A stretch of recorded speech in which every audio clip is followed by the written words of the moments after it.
Seguimos então? Vamos agora falar sobre a Bíblia e a cultura. Como relacionar a Bíblia e a cultura? Gênesis 1, 28 e 2, 15 nos registra o mandamento cultural que o homem recebeu no princípio da sua história. Compreende-se então o que? Adquirir cultura é um dever do homem durante toda a sua vida. Ele não nasce com ela, ou ele não adquire-a somente nos seus primeiros 10 anos ou 20 anos. Não, durante toda a extensão da sua vida na face da terra, ele estará adquirindo cultura, ou deverá estar adquirindo cultura. O homem deve então, para isso, usar todas as coisas criadas por Deus para, dessa forma, transformando-as, de modo que pudesse ele viver de uma forma melhor na terra. Então, de que ele utilize aquilo que Deus concedeu, aquilo que Deus deixou para ele, e mais a sua capacidade lógica, a sua capacidade psique, para poder traduzir ou transmitir isso, ou transformar isso em algo útil para a sua vivência, para o seu conhecimento, para o seu crescimento em todas essas coisas. Então, ainda que o homem não houvesse caído, a sua incumbência e a sua vocação seria de ordem cultural. Não teria nenhuma mudança quanto a isso. A cultura expressaria seus empreendimentos com respeito à criação que estão sob a sua guarda. Tudo aquilo que Deus deixou, quando ele disse governe sobre, é responsabilidade do homem de realizar e de cuidar disso. Então ele teria, da mesma forma, se não houvesse o chamado pecado original, não houvesse a caída do homem, de igual forma ele teria que dirigir as suas atividades para 3 direções básicas. E são elas em direção à natureza. Como isso? Ele precisaria descobrir, através dos seus conhecimentos, as leis que regem a natureza e que hoje seguem regendo a natureza. Segundo, em direção a si mesmo. Ele teria que refletir que ele foi feito, criado, formado à imagem de Deus e de que ele deve de refletir essa imagem de Deus. E terceiro, em direção ao seu próximo. Seria ele obrigado a definir uma ordem social justa, santa, pacífica e amorosa de convivência, de relacionamentos, para que pudesse realmente haver uma harmonia na sociedade em que ele vive, em que ele compartilha. Tá? Entretanto, a queda do homem veio dificultar esses chamados empreendimentos culturais. Como? Corrompendo. Fazendo com que a corrupção já começasse a fazer parte da vida do ser humano.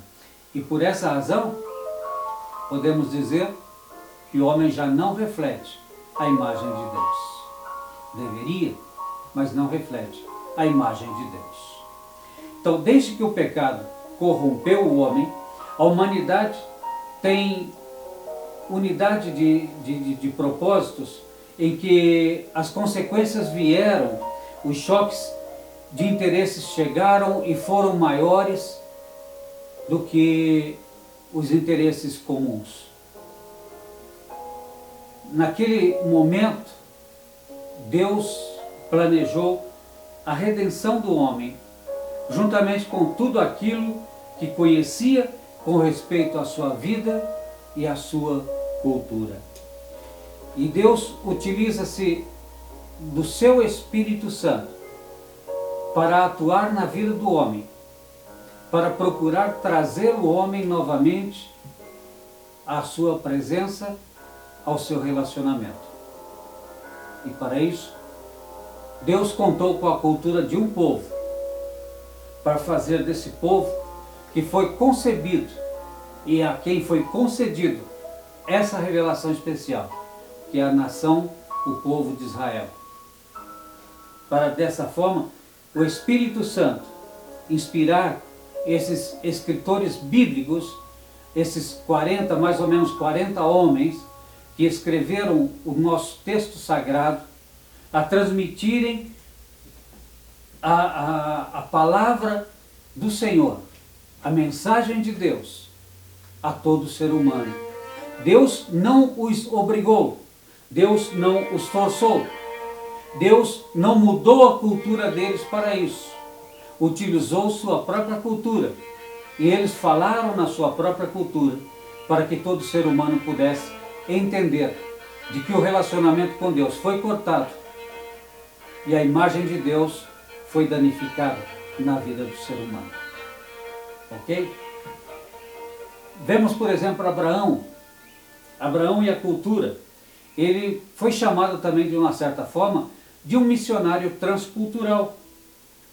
Sim, sai da tua terra, do meio dos teus parentes, e vai para uma outra terra, que eu vou te mostrar. E lá vou te fazer uma grande nação. Sai da tua terra, vai para outra terra. Sai da tua cultura, vai para outra cultura. E vive lá. E se estabelece lá. Foi a ordem de Deus. Ou seja, Abraão teria que deixar aquele seu chamado espaço físico, o espaço geográfico que a sua família, os seus ascendentes possuíram por centenas de anos, para ir a um novo. Sair do que era familiar, do que era conhecido, para um que não era conhecido, que não fazia ideia aonde seria sequer. Ok? Então, assim como Abraão, os missionários devem ser, para poder realizar satisfatoriamente a obra de Deus, para realizar os planos de Deus para a sua vida, ele tem que estar disposto também a deixar os laços familiares, os laços emocionais e assimilar uma nova cultura. Se falamos de Jesus Cristo e a cultura, nós vemos que ele respeitou a cultura. E não só respeitou a cultura de Israel, mas também respeitou a cultura dos gregos e dos romanos. Ele utilizou-se das três culturas para chegar a todo o mundo. Israel é o povo onde ele nasceu. A cultura grega era a cultura do momento através do idioma, da filosofia, da poesia, do conhecimento. E a cultura romana era a cultura dominante politicamente no momento. E que fazia com que pudesse haver contato, pudesse haver relacionamento em todo o império, com todos os povos do império. E Jesus respeitou os três, mas também ele é o transformador da cultura, e que no transformar essa cultura, ele reflete o estado decaído do homem em relação a Deus. Então, em Cristo, o homem é redimido e a cultura pode ser renovada para glorificar a Deus e promover os propósitos dele, não os nossos, o dele. Ok? E veja, Jesus mesmo, Filipenses capítulo 2, versículo 7, Paulo diz que ele esvaziou-se a si mesmo, tomando a forma em semelhança de homem. Tomou a forma de servo, a forma de semelhança de homem. E deixou a sua própria semelhança, a sua própria cultura, para fazer-se conhecido de nós. Tá? Em Hebreus capítulo 4, versículo 15, está escrito que Jesus se identificou com o homem para poder compadecer-se dele e ministrar-lhe a salvação. Quando Jesus deu a ordem para irmos anunciar o Evangelho ao mundo, aquele id significava sairmos da nossa casa, não somente fisicamente, mas também mental e emocionalmente, para nos identificarmos com o público que irá ouvir de nós a mensagem da salvação que Ele nos deu. Ele veio, Jesus, ele veio recuperar a nossa integridade pessoal, transformando a cada um de nós em novas criaturas nele. Então, a vitória dos primeiros cristãos em seus empreendimentos evangelísticos reside no fato de que receberam em seus espíritos a nova criação de uma forma decisiva. Deixaram para trás toda a velha criatura e assumiram imediatamente a nova, a ponto de dizerem, o que Paulo escreve, segunda carta aos Coríntios, capítulo 5, versículo 17, assim como que, se alguém está em Cristo, nova criatura é, as coisas velhas passaram, e eis que tudo se fez novo. Um outro fator interessante do sucesso dos cristãos primitivos deve-se à fé. Não a fé simplesmente dizer eu creio, mas a fé com que apresentavam a Cristo como o único Salvador, demonstrando que o problema primordial dos homens é o vazio dos seus corações, onde só Cristo pode habitar, dando significado às suas vidas e transformando as suas culturas para melhor. E somente Jesus é quem pode transformar a nossa cultura. Somente Ele quem pode encher o vazio que existe no coração do homem. Se nós pensarmos um pouquinho, Paulo, ele se caracterizou pela transculturação. E é interessante que ele diz isso na primeira carta aos Coríntios, capítulo 9, versículo 20, 21, 22, quando ele diz assim: fiz-me como fraco para com os fracos, para ganhar os fracos. Fiz-me tudo para com todos, para por todos os meios chegar a salvar a alguns. Ele diz: fiz-me como o grego, fiz-me como o judeu, fiz como o servo, fiz como o fraco. Ele transculturou. E essa é a necessidade que nós também. E veja, chegou até o momento em que ele acabou repreendendo o próprio Pedro. Lembram-se disso? Quando Pedro foi a Antioquia da Psídia, e lá estava normal. Mas quando chegou Paulo e alguns outros, ele começou a separar e a ficar somente com os judeus e tratar somente com os judeus. Então, Paulo o repreendeu. E de certa forma ele merecia essa repreensão por não aceitar a cultura dos gentios, de querer simplesmente impor que a sua cultura era única. Agora vejamos as situações básicas nos relacionamentos transculturais. Primeiro, um respeito para com os de outra cultura. Já falamos algo no princípio da aula. Consideramos-nos muitas vezes superiores aos outros por nos acharmos mais desenvolvidos em algumas áreas de nossa vida. E não somos. Se desejarmos ser considerados por povos de outras culturas, nós precisamos respeitar essas outras culturas. Nossos ouvintes deverão saber e sentir que não somos ameaças aos seus valores, às suas tradições. Se quisermos que a nossa mensagem seja apreciada, valorizemos então a cultura alheia. Não podemos deixar de fazer isso. A questão do tempo. Falamos da pontualidade britânica, mas os mongóis têm uma outra forma de entender isso.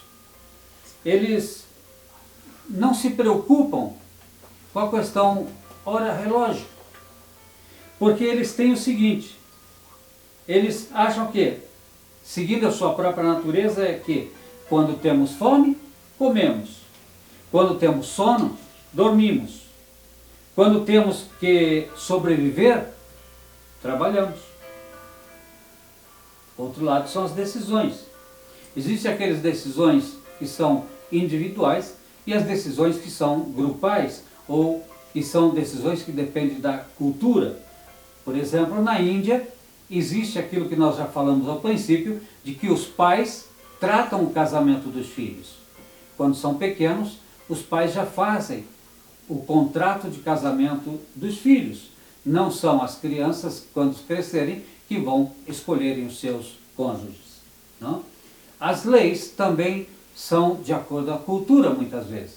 Daniel 6,15, Esther, capítulo 1, versículo 9, capítulo 3, versículo 18, capítulo 8, versículos 11 ao 13, são textos que mostram uma lei persa que não podia ser alterada nem mesmo pelo próprio rei, que a havia sancionado. A lei tinha que ser cumprida à risca. Imagina isso aqui no Brasil. No Ocidente, existem várias maneiras de se burlar a lei. É aquilo que comumente no Brasil chamamos de o nosso jeitinho, né? Ou seja, um expediente qualquer para não cumprir a lei que foi estabelecida. Mas há que respeitar. Então as leis são constituídas conforme a cultura de cada povo. E na onde estivermos, temos que respeitar as leis daquele lugar. O comportamento humano, nós sabemos que não é ilógico. Existe uma razão de ser para qualquer atitude humana. O muçulmano, quando é flagrado num ato de roubo, lhe cortam uma das mãos. Se é reincidente, a segunda mão. Depende da causa, de uma vez cortam as duas mãos. Porque para eles, acham que agindo dessa forma, tirando a mão do ladrão, eles nunca mais vai roubar. Nem sempre é assim. Além de ser para outros também um exemplo para que não o faça. Os ritos também são alvo. Os ritos variam entre povos de região para região, né? Os homens ocidentais, por exemplo, apertam as mãos ou se abraçam para se saudarem, ao se cumprimentarem. As mulheres, normalmente, na maioria das vezes, dão um beijinho no rosto. Já no Oriente, os homens se cumprimentam curvando-se para a frente. É uma forma. Tá? Nos muçulmanos, o cumprimento se faz curvando a cabeça ligeiramente para a frente e a mão direita movimentando desde o ventre, passando pelo queixo e pela testa. Ok? Os muçulmanos não cumprimentam outra pessoa com a mão esquerda, ainda que ele seja canhoto. Sempre usa a mão direita, porque tal atitude seria uma afronta e desonra por ser essa mão usada muitas vezes para fazer a higiene pessoal. Então, a mão esquerda é tida como imunda. Somente a mão direita se utilizam para tal. Ok? Outros costumes, podemos falar. Existe, mesmo dentro do Brasil, costumes muito diferentes, depende da região onde estamos. Ok? E nós sabemos, por exemplo, no Peru, na Bolívia, as mulheres têm o dia que elas se reúnem com uma bacia grande ao meio, sentam à volta 4, 6 mulheres e vão mastigando milho. Põem um punhado de milho na boca, mastigam, cospem dentro daquela bacia. E aquilo ali é deixado por alguns dias, vai fermentar, vai formar uma bebida aguardente, uma famosa pinga, né, para o brasileiro. A xixa, como é chamada lá, é uma bebida alcoólica, por causa da fermentação do milho. Agora, nós não nos sentiríamos muito assim de estar bebendo esse ingrediente, sabendo como foi preparado, porque o brasileiro, como já disse lá na história da chegada na Argentina, o brasileiro é meio delicado. Ele gosta das coisas só para ele. E uma pessoa mastigar, cuspir e depois você beber o que ela mastigou e cuspiu, não é muito do sabor do brasileiro. Mas para a cultura deles é algo natural. É assim que se faz a xixa. Ok? O uso da língua, do vocabulário. Mesmo em países, como nós falamos há lições atrás, mesmo em países onde é meio parecido com o Brasil, Portugal e outros países de fala portuguesa, existe a diferença. Porque, por exemplo, aquilo que nós colocamos, rapariga, em Portugal, significa uma moça ou uma jovem, uma menina pequena. Já para nós é como um palavrão, né? É uma mulher de vida promíscua ou uma prostituta. Já o italiano, quando chega a um lugar, ele diz tchau. Nós só dizemos tchau quando saímos, mas o italiano diz tchau quando chega e quando sai. Mas usa-se essa palavra. Agora me estão corrigindo dizendo que para sair também se diz arrivederci. Nós tornamos a vermos, ok? Com respeito à questão da chegada da mensagem do Evangelho na Papua holandesa, na Guiné holandesa, eles deram um novo nome para a folha de bananeira, que seria a folha da Bíblia. Para eles viria um homem que abriria a bananeira e queria mostrar a palavra da vida dessa bananeira. Foi quando o missionário trouxe a Bíblia e abriu e começou a falar, e eles tomaram como papel folha de bananeira, o nome que eles deram para a Bíblia. Então, assim como no Brasil, nas regiões, sofrem mudanças também em outras culturas, em outros pensamentos também. As crenças também mudam muito. Um sistema de crença é a forma pela qual se faz uma religião. O homem, por natureza, ele é um ser religioso, ainda que o neguem como querendo dizer ser ateu. Mas a crença pode ser a chave até para alcançar um povo. Existe uma história na Nigéria muito grande sobre os Dubons, o Ramá, que é o Deus do Universo, e Ogo e Nomo, que são os seus filhos. O Ogo representa o ser humano espalhando o caos para todo lado. Nomo, que é o segundo filho de Ramá, é o mensageiro do céu. E se nós formos, podemos observar nosso livro-texto também, toda essa forma, o que veio acontecer entre eles dentro dessas crenças dos nigerianos, de como puderam ser alcançados pela mensagem do Evangelho, aplicando esse texto, ou essa crença que eles tinham de amar Nomoi e Toro. Não?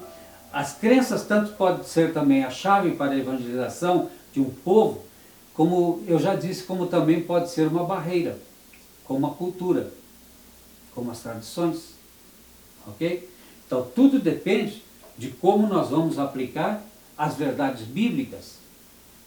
Porque, se vocês se lembram, no outro curso de missiologia, eu falei com vocês sobre os motilon da Colômbia. Para eles, a casa tinha que ser construída na areia. Então, quando foi traduzir o texto bíblico, em que dizia que a melhor construção era sobre a pedra, teve que se fazer a inversão, porque eles construíam utilizando o próprio coqueiro e que tinha que ser enterrado na areia, que se podia enterrar na areia, porque eles desconheciam o uso do cimento, o uso do apoio sobre a rocha. Então, para eles, uma casa firme era uma casa construída na terra, na areia. Tá, ok? Então, como comunicar a mensagem de Deus? Existem dois resultados na nossa comunicação a outra cultura. Como mudar, então? Primeiro, ser sensível às necessidades alheias. Jesus não se chocou com as culturas, muito contrário, identificou-se com as necessidades dos seus ouvintes. Não ficou preocupado com a questão da cultura, mas sim com a necessidade dos seus ouvintes. Segundo, ser sensível ao contexto da vida alheia. Em Atos, capítulo 17, do versículo 22 ao 31, nós vemos Paulo utilizando a mesma mensagem 2 vezes. Veja bem, ele passeou e observou a cultura do povo, quando ele chegou em Atenas. Ele elogiou os atenienses, ele disse, sois religiosos.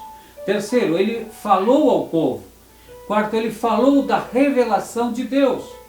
Quinto, ele falou da ressurreição de Cristo. Sexto, ele foi sensível a uma necessidade peculiar. Então voltamos um pouquinho, como Paulo era sensível a cada situação. No versículo 20 do capítulo 9, nós vemos, ele falou ao judeu como judeu, a fim de ganhar os judeus. No versículo 21, ele diz aos sem lei como sem lei, a fim de ganhar os sem lei. No versículo 22, falou com o fraco ao fraco, a fim de ganhar os fracos. Mas o objetivo total, dentro desses 3 versículos, era ganhar almas. Então ele diz, versículo 22, na segunda parte, fiz-me de tudo para todos, para por todos os meios chegar a salvar alguns. Então, o missionário não tem pátria. O missionário pertence ao lugar onde Deus o enviar. O missionário deve ser transcultural. E qual o relacionamento com a igreja nacional? A igreja que o enviou. Já foi dito no começo do curso de que o objetivo das missões é formar igrejas autônomas ou autóctones, que cresçam e amadureçam, produzam frutos dignos de arrependimento para o reino de Deus.